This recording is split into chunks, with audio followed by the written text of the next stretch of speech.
សួស្តីបងប្អូនពីខាងអ្នកស៊ីមរៀបតបងប្អូនសុខទុក្ខយ៉ាងណាដែលហើយឥឡូវនេះក៏ដល់រដូវខែយើងត្រួតកាត់ទៀតហើយក៏ឆ្លៀតមកមើលស្រូវបន្តិចព្រោះអីតាមពីធ្វើហើយមិនដែលបានសូវមើលទេព្រោះអីផ្ទះរឹងនៅឆ្ងាយដែរក៏ជីវោតាមផ្លូវឃើញស្រូវគេផ្សេងខំអស់ហើយគិតថាមកដល់នេះប្រហែលជាស្រូវយើងទុំដែរតែមកមើលបងប្អូននេះស្រូវនៅខៀវសងែនេះតែឆ្នាំនេះមើលទៅដូចជារាំងផ្លែគួរសមដែរ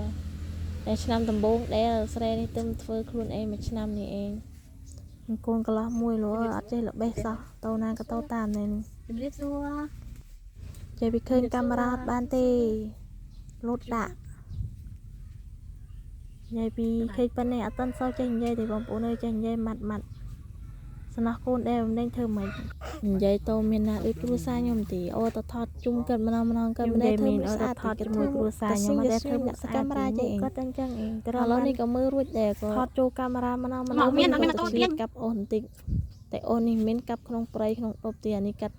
ក្នុងចង្ការហ្វាយន្ទីអូសរបស់មីគាត់អុយមកកាប់យូរហើយតែមិនដែលបានមកកាប់ដោយសារតាអង្គខេភាសាកនេះទឹកវាលើងទឹកវាច្រើនវាភ្លៀងច្រើនក៏វាលិចដប់ហ្វាយចន្ទីដប់ក្រូចតែពេលនេះវាងាប់ក៏គាត់អុយមកកាប់ក៏ទឹមបានមកនិយាយពីក្នុង